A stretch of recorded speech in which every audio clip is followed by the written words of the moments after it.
and I decided that since I don't, oh, by the way, hi, I'm Jen. I'm the CEO of Coalition Snow. Whitney and I decided that since I don't have to talk that much, it's okay that I drink this whiskey and maybe more. I think Jillian's got hers as well. It's a whiskey type of night.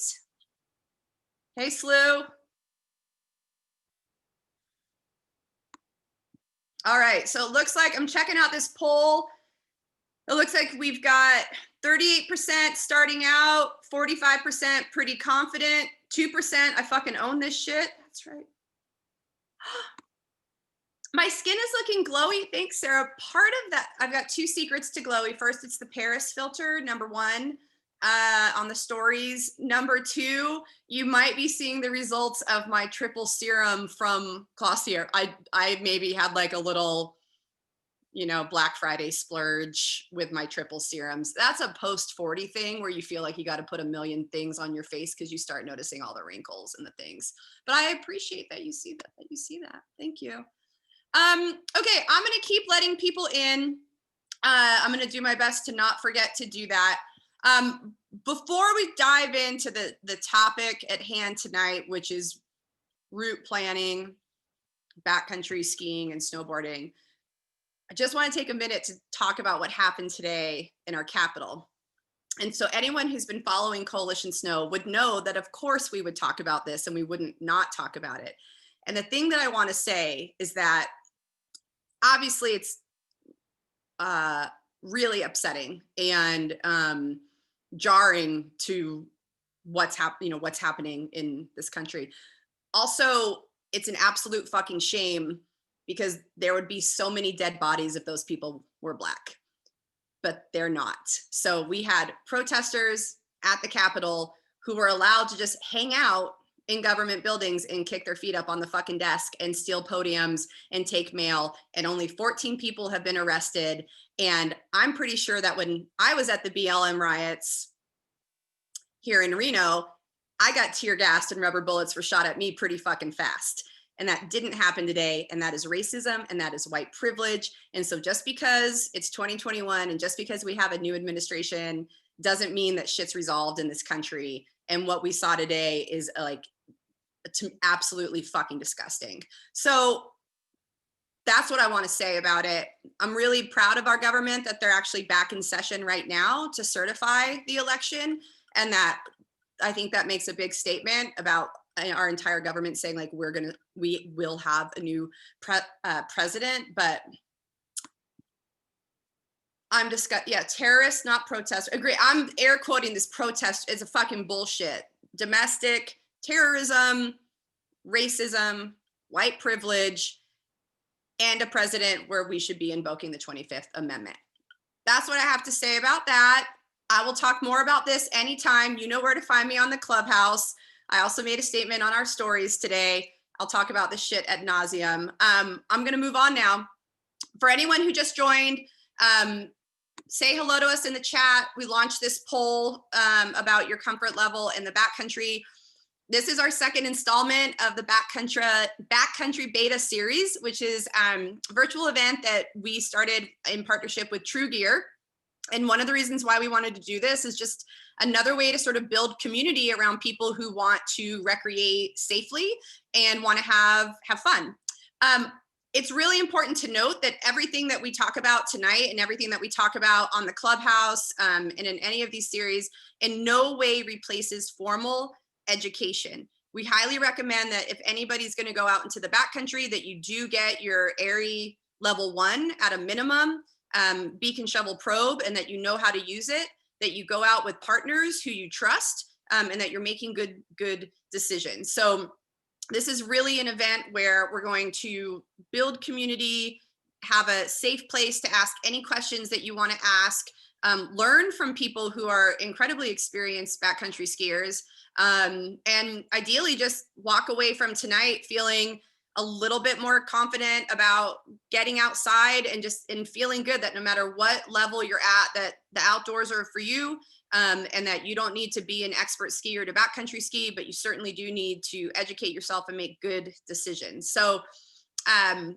going to stop there and quickly introduce Jillian and Whitney, who are going to be facilitating the conversation tonight. Jillian is an ambassador for Coalition Snow. She helped us design the La Nieve backcountry ski. You might recognize her voice from Juicy Bits. She is the Jillian from Juicy Bitch. Bitch. That was a slip. I've only had one sip also, by the way.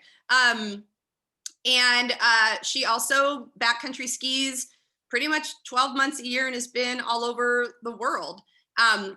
Whitney is one of the founding members of Tahoe Backcountry Women, which is a community group that's been bringing women together in the Tahoe Truckee area to get out backcountry skiing. She's been backcountry skiing for decades and just knows a ton. So these are two incredible resources for our community. Thank you so much, Jillian and Whitney, for being here. I'm going to let both of you say a little bit more about yourselves and anything else, and we're going to just jump into the session. So can you both unmute yourselves, or do you need me to do that for you? Cool.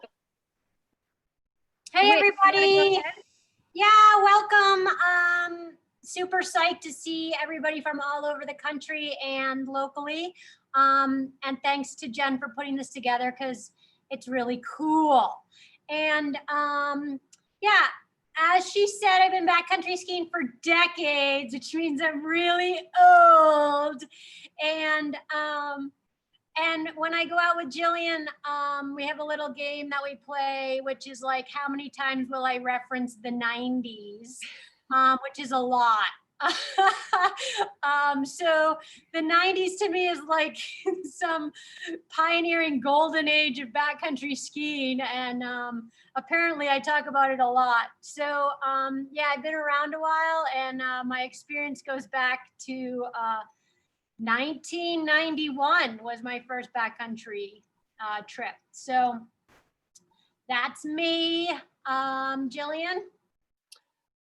Welcome everyone. Again, Jen, thank you for putting this on for us, and to TREW Gear and to the Clubhouse, even just for existing. And Whitney's not kidding. In the 90s, when I was 10, I did not have any experience skiing or backcountry skiing growing up in Long Island. So my kind of introduction to the mountains happened in the Shenandoah Valley in college, just hiking and spending time.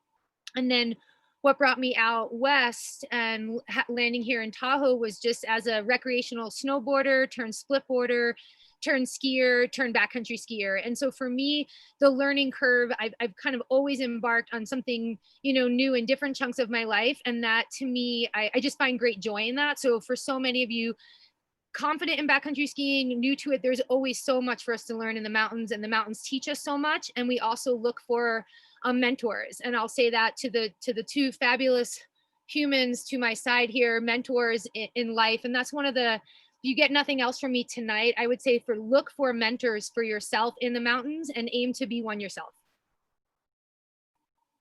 Yeah, so what we kind of broke up this evening into two parts. Kind of before you go, getting your shit together, and then while you're out there. So we'll just kind of jump in and tackle the before you go part. And we just wanted to start with talking about all of the different types of tours. It's a little ridiculous how many different types of tours. So when people say backcountry skiing, there are endless examples of what that means. So Jillian, you want to just talk a little bit about what kinds of different tours there are? Yeah, and I think this is really helpful since we have people from all over North America. It's like imagining yourself in your home mountains, imagining yourself going or planning a trip with your friends and partners, is you might have, and this also might help you differentiate from partners you want to spend time with. You might have your big objective partners. You might have them yourself. So for us here in like the Tahoe area, we look to the Eastern Sierras, and there could be, you know, a specific peak. You might want to be skiing 14ers. You might have like a couloir in mind. And that sense of like big objective skiing is one type of like a backcountry ski experience. And this could be, you know, starting in the dark, ending in the dark, like having headlamps. And we're going to talk a bit about the gear piece. But what Whit and I really wanted to, again, when people are like, I like to backcountry ski, you're like, great. Does that mean you're an objective skier where it's like, no matter what, you're not going to turn around because you have a goal and an objective for that day. You also sometimes have just like the exploratory one where you're like, I know this is an area, like I'll share, experience out in the San Juans in Colorado. We spent some time at Red Mountain Pass, right? And you can kind of get a little exploratory there. There's pretty friendly locals. It's not super inundated with other skiers. So you kind of feel like you can ask some good questions, look at some maps, and maybe you're just out exploring, adventuring. I also think about the idea of getting into more of a ski mountaineering piece. Like if you're looking, I'd say at Shasta for us is a great example, right? When your crew starts mentioning like, hey, don't forget your crampons and your ice axe, and we're gonna maybe need to have like a bivy set up, and you're like, what? So you want to think about like the type of backcountry skiing. And I think as you're getting into it, some of that, I know I geek out on gear, and that can be like another like evolution of your backcountry skiing where you're like, oh, I just thought I was like working on my kick turns and ripping skins.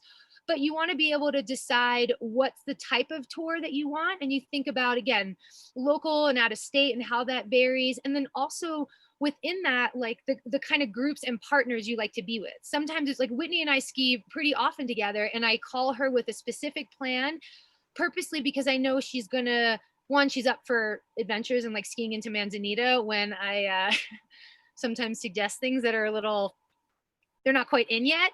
But the other piece is she shows up, she has her gear, and she's a smart partner. And you want to be able to have that when you're thinking about route planning. So a little bit about types of tours, and then that kind of like segues into a bit of your partners as well. Yeah, and thinking about, are you going out with a boy crew? Are you going out with a girl crew? Are you just going out with one other person? Are you going out with a small group, a large group? What kind of mountaineering's involved, like Jillian said. So what we think of when we think of backcountry skiing today, in the modern sense today, we think of we're going to go up a mountain locally and we're going to ski back down it, and we might even take another lap on it, or we're going to take some morning laps and we'll call it good. So that's just sort of like a general, so knowing what kind of tour you're going on is super important to plan out your navigation and be prepared for it. And then we get into the sort of know before you go basics. And that gets into a long list, you guys, almost crazy, of everything you want to consider when you're trying to figure out where to go. So last year on a little tour that I was on locally with a group of gals that I was bringing up, I was leading it and guiding it. And one of the gals skinning up said to me, hey, Whitney, like, how did you decide to come here today? And I thought about it for a second, and I started laughing because in her mind, she's just following me up here and I'm showing her around. But that Friday night, I had researched and planned and thought about so many different things to get her to that point. And it was a spring trip where you have that game of timing for corn snow, where you don't want it to be too firm and you don't want it to be too soft, which is a whole nother game. But just thinking about all the things, I started listing them. I mean, she asked, so I started listing them. I started saying, well, the snow conditions, the wind, I considered, the weather, the slope angle, the directional, like what face we were going to ski at what time of day, and the pace of the group, and the timing of the sun, and what's the sun up to, and is it treed, is it bold, is it covered? Like, it was just such a long list. And I don't mean to like overwhelm you guys, but these are seriously the things that like this long list of things that you think about that gets you to a certain place. Plus, one thing you have to know about me, you guys, is I want to ski good snow. I want to ski powder snow in the winter. I want to ski perfect corn in the spring. And I wouldn't say I'm like obsessive compulsive about it, but I am going to do everything in my power. Like, I don't want to be skiing a frozen slope when right over there is perfect corn. I don't want to be skiing chopped up powder over here when right over there is powder. And if I had just thought about it a little bit more and thought about this long list of things that need to come together to get me to that place, then then, and you know what? Guess what? I ski a lot of fresh powder and fresh corn. So I got that going on. So Whitney, one thing you touched on that I feel is worth, I just kind of want to chime in a little. I feel like with the weather piece, what we can be really guilty of is like surface level weather. And then one of the things I think with planning your day and communicating with your partners is learning how to navigate, even whether you're on NOAA or whatnot, like weather modules where you can look at, well, what is it doing at 8,500 feet? What's it going to be doing at 9,200 feet when we get there? Because, you know, and I've been guilty of it too. You wake up and I'm kind of like, it looks like, and it feels like it's going to be good. Or I looked at the weather, or I looked at, and then, you know, things shift, they change.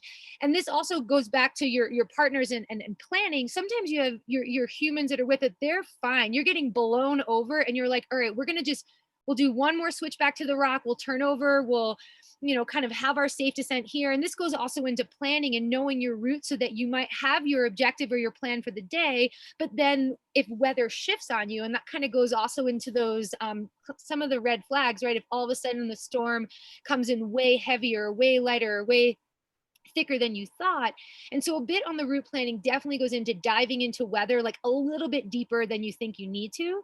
And sometimes it's also in your partners. You know, I think you'll find different strengths in your partners where you're like, oh, they're really good at like the weather research. They're really good at having you know, maps on their phone. They're really good at talking as we go up in the skin track and checking in. And you'll find the type of people you gravitate towards and how that translates into a great day in the backcountry, because all of those things, like Whit was saying, they add up to finding the best snow and ultimately making it back to the car at the end of the day. yeah, and I mean, I think Jillian's hitting on some of the things like my dad always said the devil's in the details. And so you could just take one of those things on the list that I talked about, like wind, and the devil, it's not just like it's windy, the devil's in the details. Is it an east wind? Is it a freezing cold east wind? Is it a south wind? How fast is it blowing and at what elevation? So, you know, whether it's the weather or the wind or the new snow or the Abby report, a lot of people just look at the Abby report and they say, oh, well, it's considerable today. Considerable is not an Abby report. An Abby report is the full typed out list of what, you know, it includes weather, it includes wind, it includes what's happening that week, it includes all the observations. So the devil's really in the details when it comes to looking at all of these things. The sun alone, okay, like the sun, is it your friend, is it your enemy, what's it doing, and what time of day is it doing it, and how is it changing throughout your tour?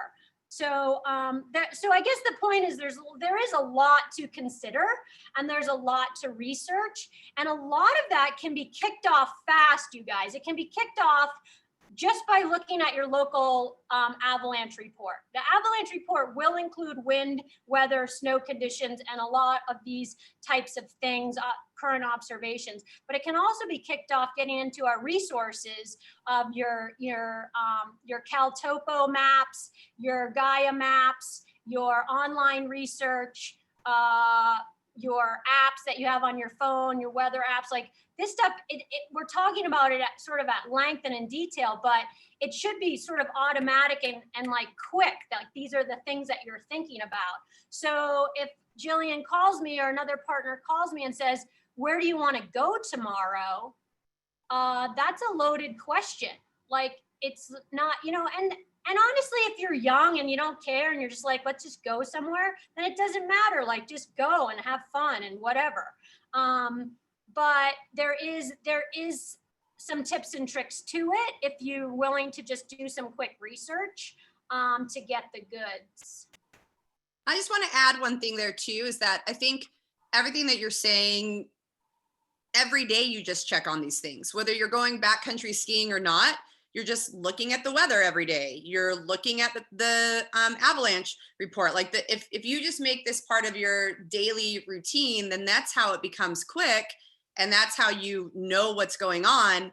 And it's certainly probably more productive than those 10 minutes you spent on Facebook fucking off in the morning. You just like switch out what you're doing on your phone to make checking all this stuff part of a daily habit. And then you really understand all of these pieces. when it puts the snowpack into perspective, like Jen, you mentioned, you know, what we're doing obviously is not in replace, it does replace education. It's meant to kind of support and just also make it accessible and provide additional resources through the clubhouse.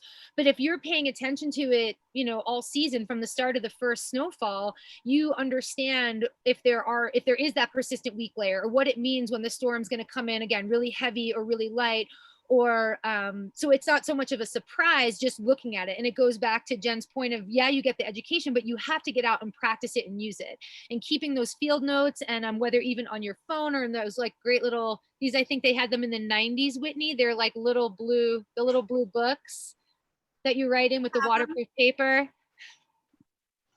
So we have a question. Yeah, right in the rain. Thank you, Ellen.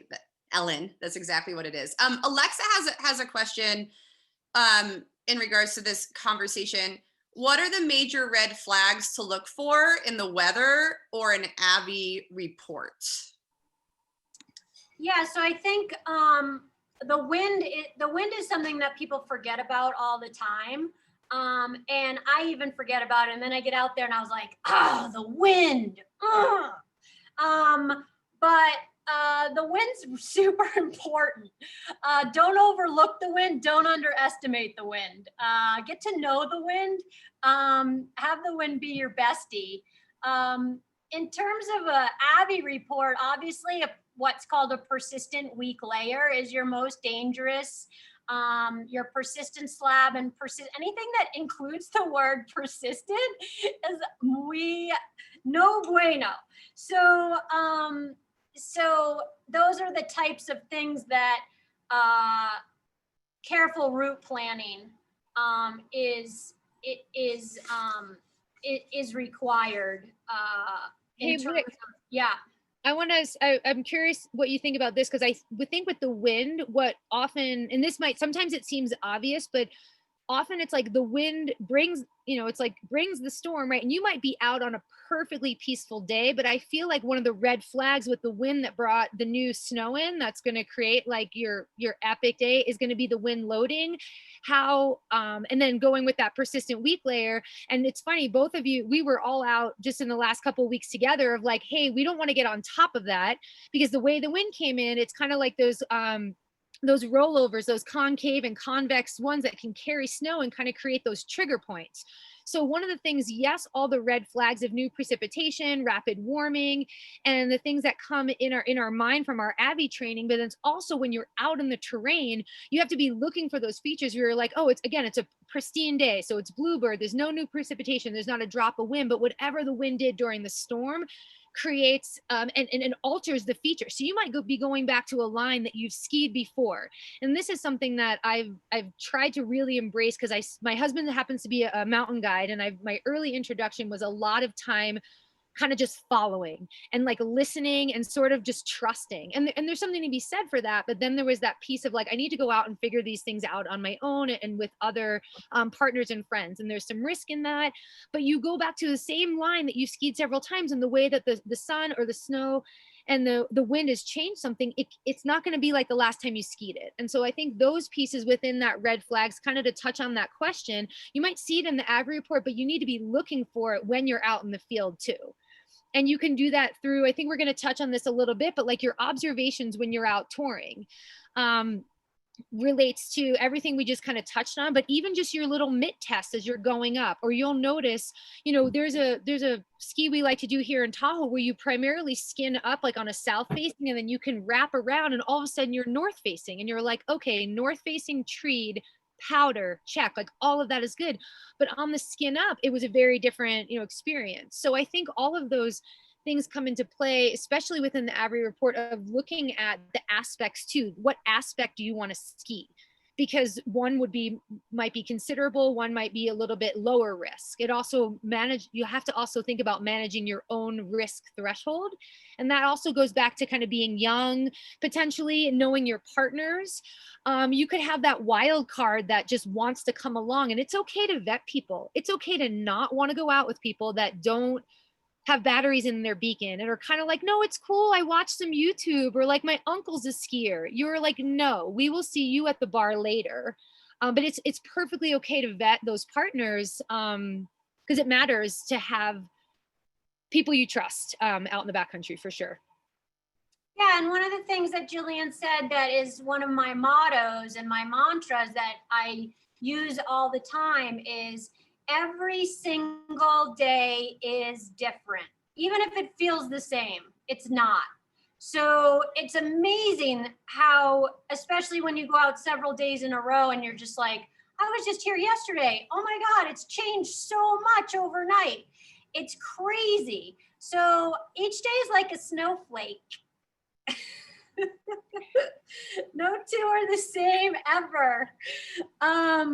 So anyway, let's get on with our before you go research. We just wanted to give a shout out to some of the online sources. You guys are living in an exciting time of digital technology, apps, map apps, and digital maps. That is super exciting, but also can be comes with a little bit of a warning if we're all sitting there following a line on our phone the whole way up and the whole way down. We know that there's going to be obvious problems with that. Having said that, I've gotten very familiar with CalTopo maps, and you might be familiar with Gaia maps and digital maps. If you haven't explored digital maps, there's a whole world out there that's super cool and way better than like putting this giant foldable map into a plastic bag and taking it out. Now I need glasses. And so, studying a map is another thing that you might want to consider and just practice at and get some skills at and look at your digital maps that you have available in your area. I know there are a lot of people from the Truckee Tahoe region on here. So there's a whole bunch of websites, and you guys probably have them in your region too if you look for them. Sometimes they're so obvious, and once you get to the website, you're like, holy shit, they give you a picture of the entire way up and the entire way down, or they've mapped it all out for you, or they tell you exactly where to go. I can't believe it. And so Ski Tahoe Backcountry .net, the backcountry.com, backcountryskimaps.com, like this stuff exists. It's crazy.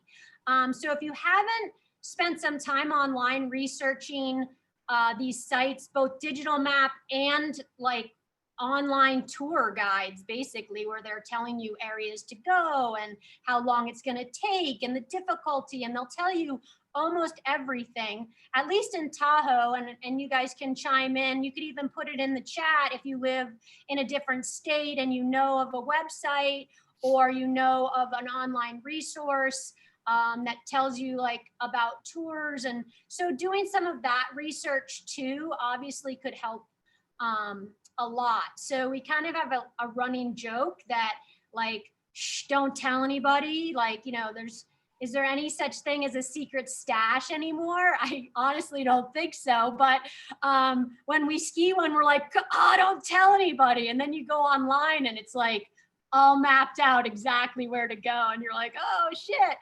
Okay. So check out some of that stuff. And then finally your friends beta. Okay. Social media. I mean, I check conditions from all the Instagram accounts I follow through Tahoe Backcountry Women, like where are people skiing?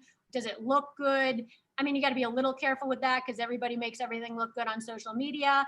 But when it comes down to it, it's your friends beta. Do you trust your friends?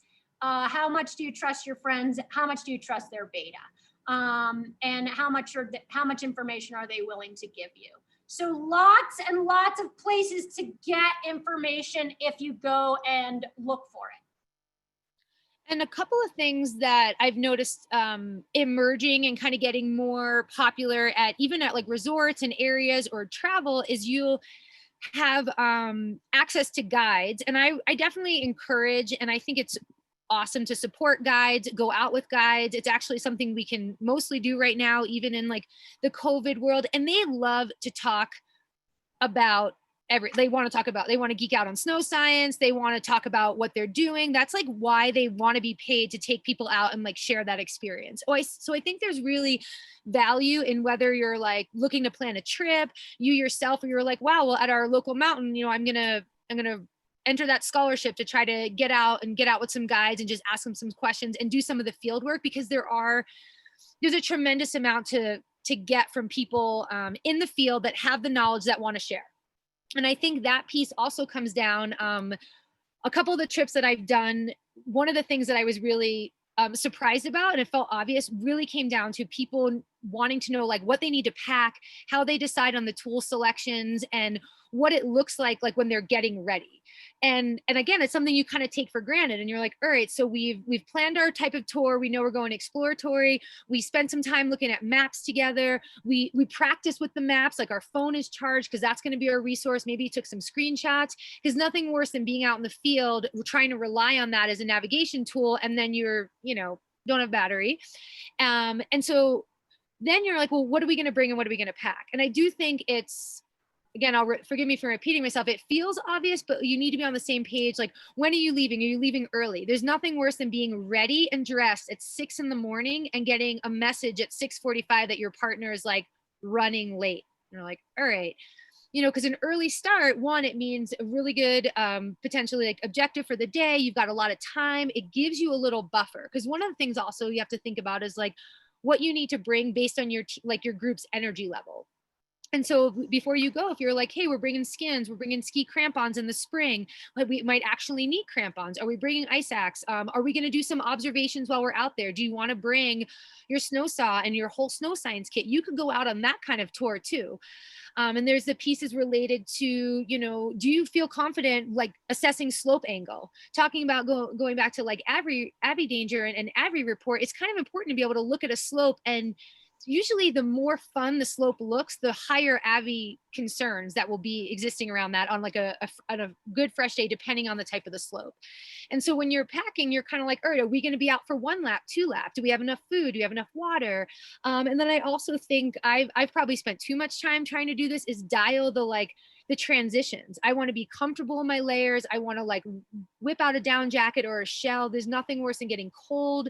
And all of those things impact your day, because it's not the same as just, hopping back into the lodge or into the lift or down to your car.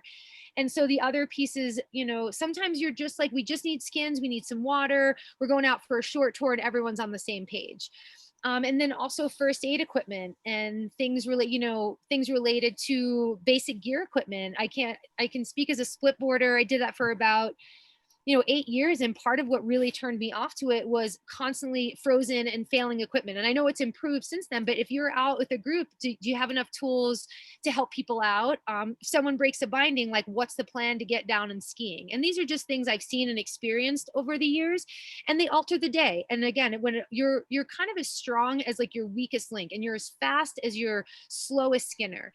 And it feels really good to be out and be cohesive with the group and have your partners even. And I think Whit and I are going to talk about this a little bit, even if you choose to break off in groups, or you do those things intentionally with conversation. And I think I can speak for myself as a woman who primarily was touring a lot with males. It was challenging to find that voice and to be able to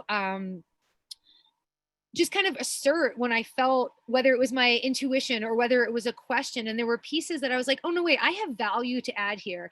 Or I think my question's important. I'm not going to not ask it because it actually could maybe save one of our lives. Or maybe it'll just be a lesson learned for me that, I already knew the answer.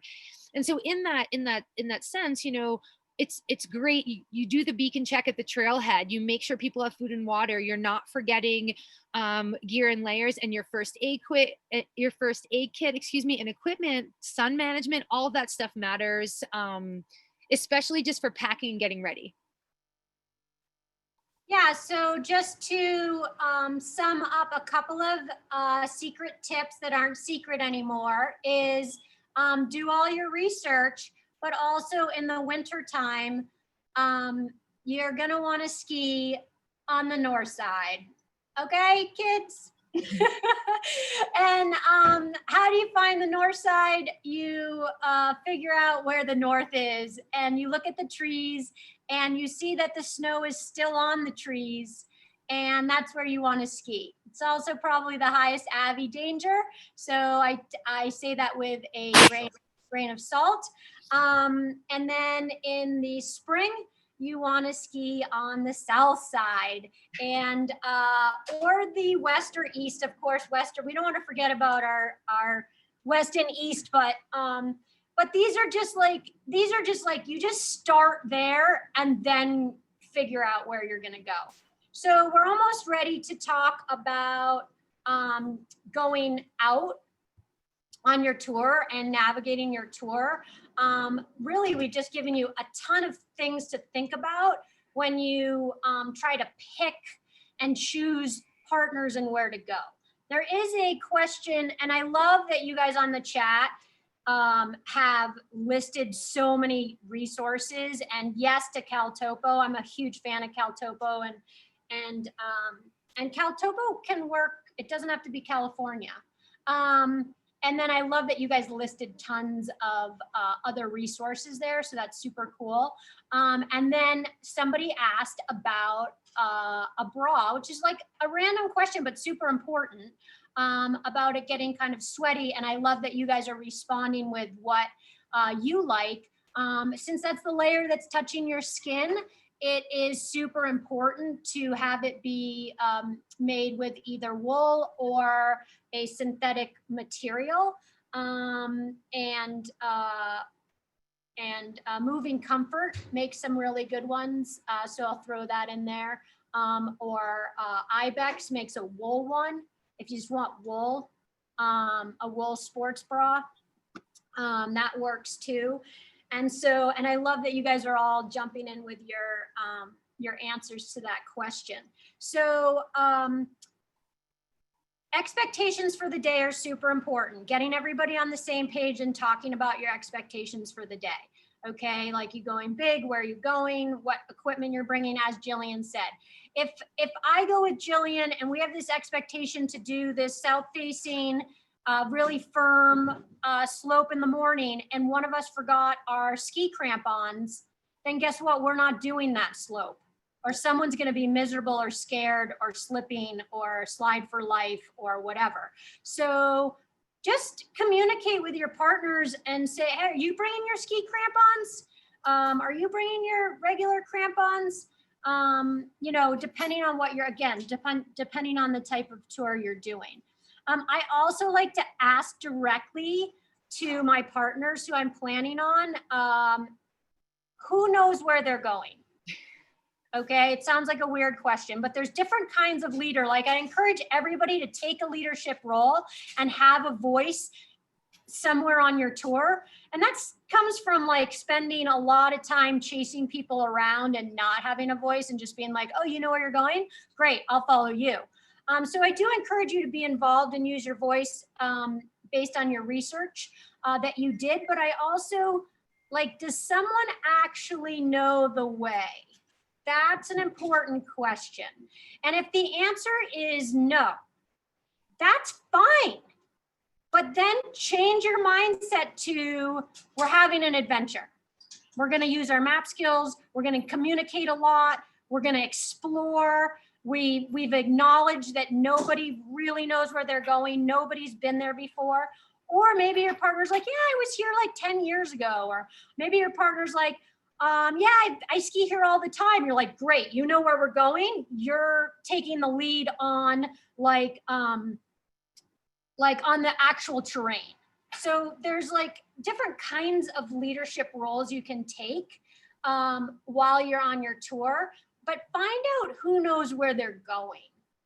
And Whitney, think about it like this. And again, this feels sometimes kind of obvious, but just in terms of like terrain, right? Because there are times when I was newer, and this still happens to me. I was actually having a conversation with a friend today. We were just out doing resort laps, but she brought up the idea of like ridgeline, fall line, where's the gully? And she was like, because I mentioned this talk to her. Sorry, Kate, I don't know if you're on here, but she was her and her partner are out backcountry skiing, and she's like, I don't have all this vocabulary. So I'll look at it and I'm like, don't we just go up? And so I think when you're looking, you've got your maps, you've got your gear, you've packed, you have a plan, maybe an objective to ski, and you're like, well, for our route, ideally you want to go up the path of like least resistance, right? And the path that's the safest. So you're going to want to often stay along a ridge, right? You want to be able to stay along a ridge where if things are going to go, and you obviously are looking for cornices and you're kind of like paying attention to any kind of loading, but if snow is going to go, it's going to go to your down your, you know, your sides of the slope. And so a ridge is always like a thoughtful way to think about like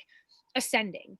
And then depending on, you know, avi danger, and again, this is could all still be exploratory, but you're kind of aiming to like apply the knowledge that you know. And whether it's like, you know, readings from Snow Sense, which is a great like little mini text I recommend like rereading every season or twice a season, but you're looking oh sorry, you're kind of paying attention to your ascent. And while you're doing that, you're like, you might have something in mind, but you're also thinking about terrain traps and you're thinking about gullies. And as I kind of mentioned, sometimes things that look like the best to ski could be like your highest danger.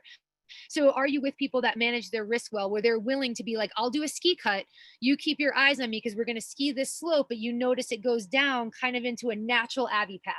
And there's things you might be thinking of right now where you're like, yeah, when I drive around, I look and it's like, oh, how come that slope has no trees? And it's like, it's been taken, those have been taken out over time because of huge avalanches, or you see that recent debris. And this is another thing that always felt a little counterintuitive to me. But again, going back to some avi training, you say there's recent activity when you're in the field, the safest thing to ski is the bed surface of what just slid. And so when you're out and you've got your gear, you've got a good plan, you've got these great partners, you're thinking about your terrain choices and the route planning to have a safe exit. What if what you were going to ski all of a sudden slid? Or you go to ski something and there's enough slough that somebody slides and you're thinking, we've got to get on a lower slope, we've got to ski back the ridge, we've got to have an exit, and maybe even staying close to the skin track. It's been something I've actually caught myself doing if I've been out alone and I'm like, you know what, I don't know if I made the best decision today. I'm literally skiing back close enough to my skin track because that was like my safest ascent up. And so I think what's interesting is thinking about all of you spread out geographically. Part of that is looking at that terrain and thinking about your ascent and descent in terms of like careful selection, but also efficiency in the mountain. You know, there's some people who put in skin tracks by us and they just go straight up and it's like good for them. And sometimes it feels good to follow, does wonders for the backside. But you're like, actually the mountaineer's route is going to be these really efficient zigzags up. And I know, Whit, I feel like you and I were talking about this before we did it. You know, sometimes you'll go somewhere that's really well traveled and it's like, you're going to follow the skin track up. It's been put in already. And then maybe you're following ski tracks down. And I think you can, you know, I don't know, Whit and I don't totally agree on this. I think sometimes for beginners, it can be something to do, but you also could be following someone's ski tracks that didn't know what they were doing. So it's just something to be aware of. Just because there's ski tracks going somewhere doesn't mean it's going to be a run out that you want. Might not take you back to where your car is. And it doesn't always mean it's a safe slope to ski just because there's been traffic and weight on it too. God, Jen, this is like a weekend course. There's so much to talk about with backcountry skiing and route planning. I'm sorry, everyone, I just got like the fifth win of the day. We'll have to have a part 2, knowing that we have 12 minutes left, which is totally fine. One thing I just want to add to what you said, Jillian. So like, I would consider myself like lower intermediate backcountry skier, specifically because I don't do it that much, even though I have my Avi 1 and 2.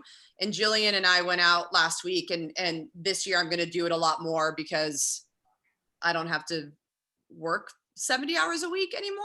But I find for myself that like just being able to articulate what I feel comfortable on and what I'm going to do and not do is a big part of the route. So when Jillian and I were talking about last week, like, what are we going to do? I was really clear with her. Like, I haven't been out in over a year. I'm fit. I know how to ski. I don't want something that's going to crush me on the way up. And I don't want something that's going to like super scare me on the way down. I want to do something chill. So we went out and we did Ellis Peak, and it was super fun. We stopped along the way, looked at the map multiple times, talked about where we wanted to go. And I think like slowing everything down, you know, like that's a big part, I think, of like backcountry skiing is you don't have to rush You shouldn't be rushing through anything. So like taking the time to talk, looking at everything, and just like knowing what it is that you feel comfortable doing is such a big part of your route planning, like owning your own experience. And I go out with Jillian because I trust her. I would go out with Whitney anytime, but like, and I was really clear, like, Jillian, I need you to have patience with me. I'm not going to be at your level. Like having those conversations is an important part, I think, of selecting your route. We have a question. Let's quickly touch on this question, and then we can, since we have 10 minutes left, like let's open it up to more questions from the group, and we can certainly revisit this topic at a future time. Dewey's asking about dogs. Whitney and Jillian, do you have thoughts on bringing out dogs, snow depth, booties, things Yeah, like I just asked this question on TAO Backcountry Women Instagram, and I was scared I was opening up a can of worms. But it's just really whatever the owner's comfortable with. Having a lot of experience with dogs that have gotten injured and dogs that have gotten lost, which is a weird thing to think about, but like a lot of dogs, they just wander off. They go up instead of down. They go left instead of right. And deep snow obviously is not great for their joints, especially if they're not, if they're too old or too young. So, I mean, that's a personal choice. Avi, danger can be increased from your dog. And what are you going to do if your dog sets something off? It's really hard to leave the dogs at home. Depends on what type of dog you have. And if they're a snow dog, and if they're a big dog, if they're a tall dog, if they're a little dog and you can throw them in your pack. So that's a personal choice. I feel relieved when I don't have to deal with my dog, wait for my dog, worry about my dog. There's a lot of worrying about your dog when you're out there. So, but on the other hand, you just skied all day and now you get home and now you got to take the dog out. You're exhausted and you're like, shit, the dog still needs to go out. So it's a tough one. I don't know. I agree. There's a few there. I also think it depends on like how well behaved your dog is. I had two like husky Malamutes for a decade, and they've skied more in North America than some humans have. And they were pretty phenomenal until they weren't. And they sometimes altered other people's experiences. And I look back on that now and being like, they chasing other skiers, and, barking in areas that impacted people's experience. And so I think being sensitive to that, we were just recently out and there was a couple that had their dog and they seemed like they were training their dog like in the skin track to not attack. And I was like, I'm at the point now, even as a dog owner, where I'm like, no, I will defend myself from getting bit by a dog in the backcountry. So I do think, again, it's definitely owner's discretion. And there's a lot of joy with having dogs in the backcountry and ski dogs, and that there's a lot to that too. But there's definitely times, and I was guilty of it, where it was like, we did it for our own selfish needs of like, we can't leave them in the car all day. We want them with us. They're rad ski dogs. But not everybody else might have always felt that way too. So I think that's something to kind of consider. I have to think about that now. I have a human child. So I have to think like, can I bring her, or is she going to ruin everyone else's experience? I'll just leave her home.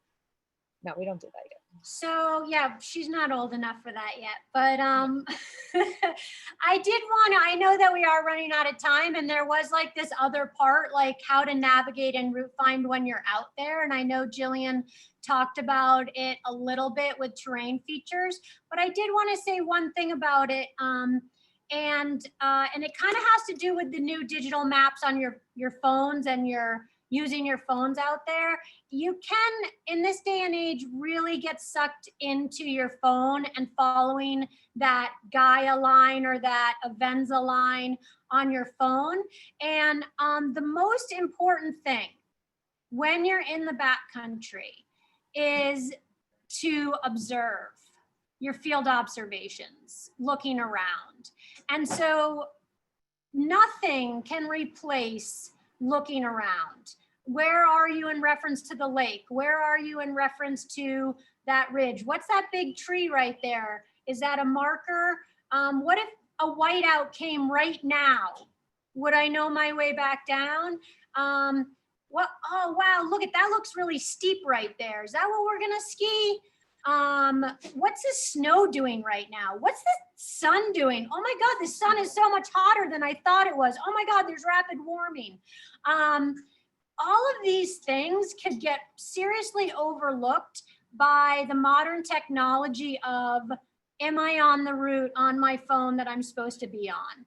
So I really, really, really encourage you to use your field observations in every way possible. Snow conditions, what's the wind doing? Where am I? What am I facing north right now? Am I facing east right now? Is the wind really coming from the north like the weather report said? What are other groups doing? Oh my God, is it crowded? What's that other group over there with that unbelievably unbehaved dog? And how is it going to affect my plan? So anyway, field observations are key, you guys. And if you're rushed around, I noticed someone in the chat said rushing is a problem. Annie, oh, it's Annie. Hi, Annie. Rushing is a huge problem. And I agree. Annie's one of my partners. See, we get along. I didn't realize that was Annie saying that. But yeah, like, you have to find partners that think just like you do. But yeah, take a look around. I saw a flock of chickadees the other day that I would have never seen if I didn't stop to just be like, where am I? What's happening? So I also love nature a lot. So yeah, just you can still be hardcore and slow down and look around. That's a good soundbite for the night. I like that, Whit. So we have another question here from Katie. How often do you dig pits and look at the snow layers yourself? Good question. It's a great question. I'll be super honest. I have not yet done that this season. And I've probably watched like a half a dozen videos on SAC, kind of talking me through what's going on to kind of complement. But you know, maybe I'll put it on my to-do. But generally, I like to do it like twice a season, not a ton. Personally, again, I'll look for it to inform maybe my route planning. But I don't know what about you, Whitney? Yeah, so I was just talking to Jillian about this the other day, and I'm a teacher by trade. I teach high school, and so I always have my teacher hat on. And one of the things I was debriefing with her about was Abby 1 classes, and I took an Abby 1 class recently just to see what it's like, to see what they're teaching in Abby 1 these days and what everybody's learning about. And I was commenting, I was a bit shocked that they included digging pits in Abby 1, because it seems pretty technical, and it seems like something that you as a recreational backcountry skier don't really need to do. And maybe I'll get in trouble for saying this, but Jen's already given the disclaimer that we're just chatting here. But there's so many observations and so much research you can do before and during the tour that could even be more helpful than digging a pit. And the experts already dug a lot of pits and are giving you that information. But when I'm standing in Abby 1 and they start telling me about the finger test, and this is 1 finger and this is 3 fingers, and you got to write this down and all this technical information for an Abby 1, I was kind of surprised that they were doing that.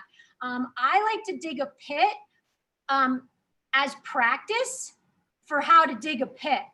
You know what I mean? Like, not to inform my route decisions necessarily, because I can do that without digging a pit, but I like to dig a pit to practice what it's like to dig a pit and what kind of information I can get from it, and to see if that information, like for myself, matches the report. So the report says this, then I go dig a pit and say, oh yeah, I see it. I see that December 11th layer they keep talking about. There it is. Oh, it's so exciting. So I kind of dig a pit for a different reason.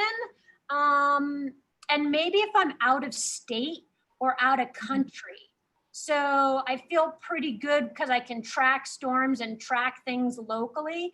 But if I go to Chile and I'm backcountry skiing and it's a different country and I don't know what the storms have been doing the last month, and yeah, like so, or I go to Idaho or something. I don't know Idaho. I just picked Idaho. I'd like to go to Idaho. Me too. I'd like to do a hot trip there. Anyway, so yeah, I think the overemphasis on pits takes away from all of the other things that you can do that are so important that we've gone over tonight that can keep you safe too. That the pit's just kind of like a fun thing to do to confirm what you may already know about the layers. I'm gonna jump in here because it's 6:30, so our time is up. Here's what I want to encourage everyone to do. We're gonna take this recording and we're gonna we being me, I'm gonna post it in the clubhouse sometime this week. I'm going to take the notes that Jillian and Whitney had, and I'm going to post that in the same link. What I'd love to see from all of you is all the remaining questions that you have. What else would you like to know that we weren't able to cover this evening? And that can help to inform future sessions that we have. So we fully recognize that we only have an hour together. A lot of your questions may or may not have been answered. So let's continue to have this discussion and help us create more sessions that answer your questions by communicating what's important to you to learn. And so look for this post. It's going to be in the topic backcountry, and I'll make sure that when I share it, I message all of you. Those messages might be going to your Gmail promotions folder. So have a look there if you don't hear from me. I want to say thank you to Jillian and Whitney for taking your time to put this together, for being here tonight. I want to thank everybody who attended and spent their last hour with us. It's really special to have such an incredible community and a virtual community, and to just know that we have one another even during COVID. So thank you so much, Jillian and Whitney. We'll see all of you in the clubhouse. You know where to find us. Have a good night. Thanks, you guys. Bye, everyone. Thank you.